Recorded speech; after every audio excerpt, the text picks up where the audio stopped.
বান্দার ভিতরে এই 4টা গুণ থাকবে, ওই বান্দা হয়ে যাবে সফল। কয়টা গুণ?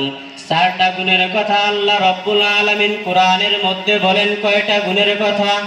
আল্লাহ রাব্বুল আলামিন 1 নম্বর গুণের কথা বলতেছেন, এরে বান্দা ধৈর্য ধারণ করো, ধৈর্যের উপর দৃষ্টান্ত কায়েম করেছেন হযরত বিলাল রাদিয়াল্লাহু তাআলা আনহু।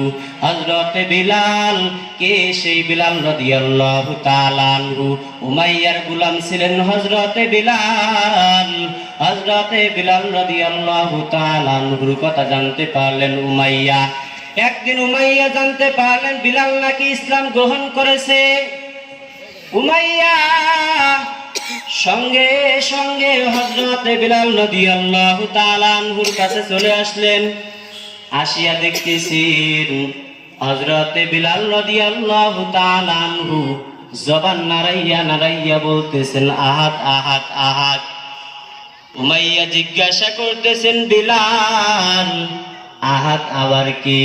বিলাল রাদিয়াল্লাহু তাআলা আনহু বলতেছেন আহাদ হলেন একমাত্র আল্লাহ। উমাইয়া জিজ্ঞাসা করতেছেন বিলাল, আল্লাহ আবার কে? হযরতে বিলাল রাদিয়াল্লাহু তাআলা আনহু বজ্রকণ্ঠে আওয়াজ দিয়ে বলতেছেন, রে উমাইয়া, তোমারে যিনি সৃষ্টি করেছেন তিনি হলেন আল্লাহ। এই কথা বলার পরে উমাইয়া বলতেছেন বিলাল একবারে যা বলছো আর বলিও না। কিন্তু বিলাল রাদিয়াল্লাহু তাআলা আনহু বারবার বলতেছেন আহাদ আহাদ, আল্লাহ এক, আল্লাহ তাআলা ছাড়া কোনো মাবুদ নাই, তার সঙ্গে কাউকে শরীক করা যাবে না।